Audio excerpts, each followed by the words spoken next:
हमने आँखों से देखा, हमने आँखों से देखा नहीं है मगर, हमने आँखों से देखा नहीं है मगर, उनकी तस्वीर सीने में मौजूद है। जिसने लाकर कलामे इलाही दिया, जिसने लाकर कलामे इलाही दिया, ओ मोहम्मद मदीने में मौजूद है। अल्लाहुम्मा सल्ली अला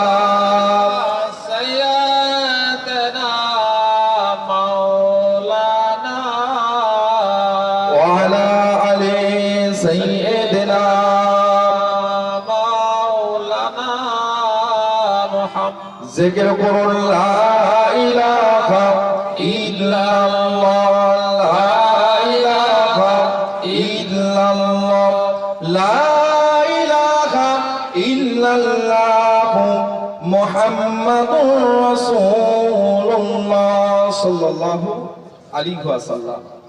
আজ এই জলসার মহাসম্মানীয় সভাপতি সাহেব, আমন্ত্রিত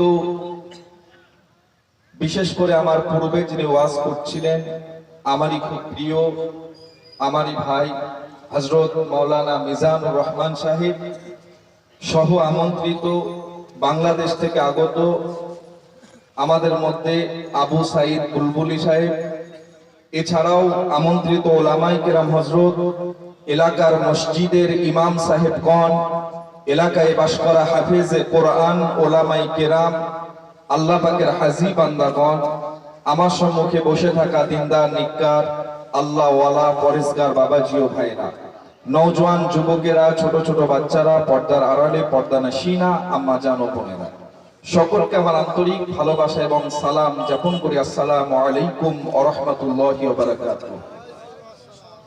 মহান আল্লাহ পাক রব্বুল আলামিন অশেষ করুণা করে তারই মনোনীত মাহফিলে বসিয়ে কালামুল্লাহ শরীফ থেকে কিছু কথা, পেয়ারা হাবিবের কিছু কথা শোনার তৌফিক এনায়েত করেছেন। তারই দরবারে ইলাহিতে শুকরিয়া জ্ঞাপন করি। সকলে বলুন আলহামদুলিল্লাহ। সন্ধ্যা থেকে এই পর্যন্ত যোগ্য বিজ্ঞ ওলামায়ে কেরাম হযরতের মুখ থেকে ওয়াজ ও নসিহত শ্রবণ করেছেন। আমি গুনাহগার, সেই আপনাদের বসিরহাটের পীর আল্লামা হিন্দ রুহুল আমিন শাহ রাহমাতুল্লাহ আলাইহির গুনাহগার আওলাদ আপনাদের খেদমাতে অল্প সময় একটু দোয়া নেওয়ার জন্য এসেছি। কি আপনারা খুশি না বেজার? বেশি না কম? বেশি। এতগুলো মানুষের আওয়াজ যদি এত কম হয় আমি কি করে বুঝবো আপনারা বেশি না কম খুশি? হ্যাঁ, এ তো মনে হচ্ছে কবরস্থান। জি, এ তো মনে হচ্ছে কবরস্থান। শোনেন, যখন ময়দানে দেখবেন ফুটবল টুর্নামেন্ট হয়, যে দলটা জিতে যায়, যারা জিতে যায় তারা মেইন রোড দিয়ে যায়, আর যারা হেরে যায় মাঠের আল বেয়ে যায়। যারা জেতে তারা চিৎকার করতে করতে চায় গায়ের মানুষ সবাই জানতে পারে, পারে না? পারে। আর যারা হেরে যায় তাদের তো দেখতে পায় লেজ গুটিয়ে পালায় মাঠের পিছন দিক থেকে। তা আপনারা নবিয়ানা মজলিসে বসেছেন, আর এইসব এলাকা হলো আমার মুজাদ্দিদে জামান আমিরুশ শরিয়াত আলা হযরত পীর আবু বকর সিদ্দিকী রাহমাতুল্লাহ আলাইহি এমন করে তানার খলিফাগণের যারা নাতি ছিলেন, খলিফাগণের যারা নাতির ছেলে আছেন, তাদের ভক্ত মুরিদ মুতাকিদগণ। ঠিক না ভুল বলছি বাবা?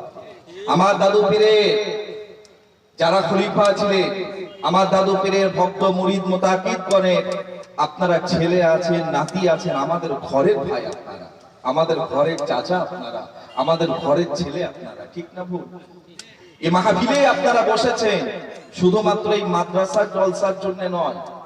এই মাহফিলটা গ্রামের মাহফিল। আপনারা বসেছেন কিছু লাভের আশায়। কি লাভ? এই মাহফিলে বসেছেন আপনাদের মধ্য থেকে কেউ আপনাদের আব্বা জান চলে গেছে, কেউ আম্মা জান চলে গেছে, দাদা জান, দাদি জান, মাই মুরব্বি, আত্মীয় স্বজন মুর্দাগুলো কবরবাসী হয়েছে। তাদের কবরের আযাব থেকে নাজাতের জন্য এখানে বসে ইবাদত বান্দেগি করে আল্লাহর কাছে হাত তুলে দোয়া চাইবেন। আল্লাহ পাক ওই দোয়াকে কবুল করে তাদের কবরের আযাব থেকে নাজাত দিয়ে দেন। জোরে বলবেন না? আর একটু জোরে বলবেন না? এই মাহফিলে আপনাদের আওয়াজ কি কম হবে বাবা? হবে? ওই দেখি কেমন হয়, একটু তাকবীর দেন তো, নারে তাকবীর। দেখেছেন মাশাআল্লাহ, মানুষ সব ঠিকই আছে। আমার দাদু পীরের, আমার দাদা হুজুর পীর কেবলা, এসব এলাকার ভক্ত মুরিদরা হচ্ছে আসল ধান, বুঝলেন না? আসল ধান। আপনারা যে কটা মানুষ বসেছেন, আমি এতে খুশি। কেন জানেন? আমার দাদা হুজুর পীর কেবলা ফুরফুরা জমিন থেকে আমার দাদু পীরকে বলতেন, আল্লামা রুহুল আমিন সাহেবকে নাম ধরতেন না, বড় মাওলানা বলতেন। কি বলতেন? বড় মাওলানা। ওনাকে সাথে নিয়ে, প্রধানতম খলিফা ছিলেন, সাথে নিয়ে দক্ষিণ 24 পরগনা সুন্দরবন এলাকায় জলসা করতে গিয়েছে। জলসা করতে গিয়েছে রমজান মাসে, চৈত্র মাস পড়েছে। চৈত্র মাসে, ওই রমজান মাসে জলসা করতে যাওয়ার পরে এমন সময় ওই জায়গাতে এত ভিড় হয়েছে, পীর দেখতে এসেছে লোকে, পীর দেখতে আসলে এত ভিড় হয়েছে। ওই ভিড়ের মধ্যে আমার দাদা হুজুর পীর কেবলা রহমাতুল্লাহ দুপুরবেলা পৌঁছে বলছে, বাবা আমাকে এক গ্লাস পানি দাও। লক্ষ লক্ষ মানুষের ভিড়, যেই পানি চেয়েছে সব লোকগুলো চলে গেল। আমার দাদা হুজুরের গুটি কয়েক খলিফা বসে আছে। দাদা হুজুর পীর কেবলাকে খলিফারা বলল, হুজুর আপনি এমন করে পানি চেলেন, ওরা ভেবেছে আপনি পানি পান করবেন, পীর আবার রোজার সময় পানি পান করবে, এই ভেবে সবাই চলে গেল। আমরাই গুটি কয়েক লোক বসে। আমার দাদা হুজুর বলছে, বাবা আমি আবু বকর সিদ্দিক, আমার এই সিলসিলার জন্য ওই লোকগুলোর আমার দরকার নাই। কেননা ধান যখন ঘরে আনে, ধান উঠোনে মেলার পরে বাবা ওই ধানকে একটু ওই কুলো দিয়ে দেখবেন হাওয়া দেয়। কেন বলেন তো? চিটে উড়ে যায়, আর আসল ধান পড়ে থাকে। আমার দাদা হুজুর বলছে, বাবা আমার ওই আসল ধানগুলো দরকার সিলসিলার জন্য, আমার ওই চিটের দরকার নেই। তোমরা আছো, এটা দিয়ে আমার সিলসিলা, হক সিলসিলাকে আল্লাহ কায়েম করবে। জোরে বলবেন না? আর একটু জোরে বলবেন না?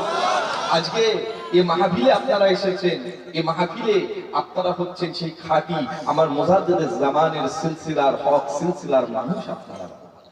এখানে আপনারা এসেছেন একটু ইবাদত বান্দেগি করবেন, মাই মুরব্বিদের জন্য কবরের আযাব থেকে নাজাতের জন্য দোয়া চাইবেন।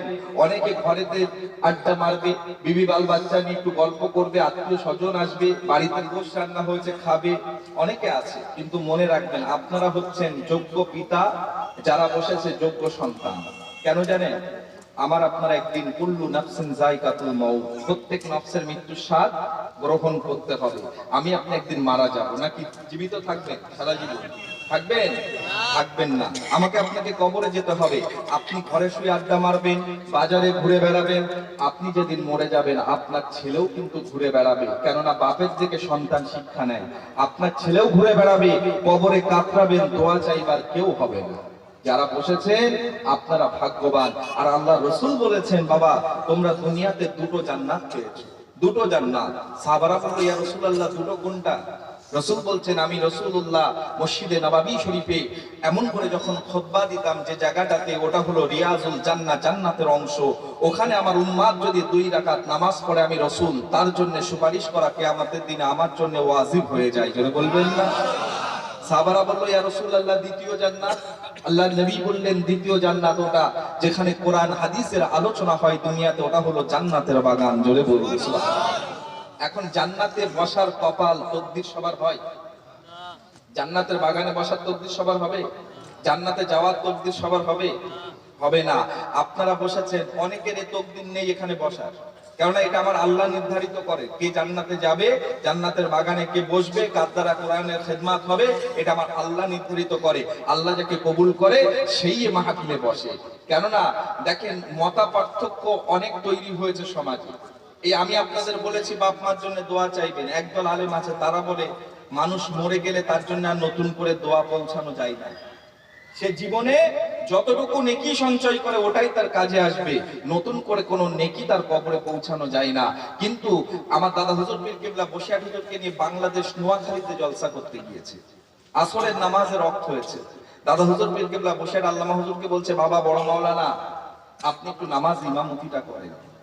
নোয়াখালীতে বড় বড় আলেম সব জুব্বা পরে পাগড়ি পরে দাঁড়িয়ে আছে, বিশাল বড় বড় লম্বা চওড়া আলেম।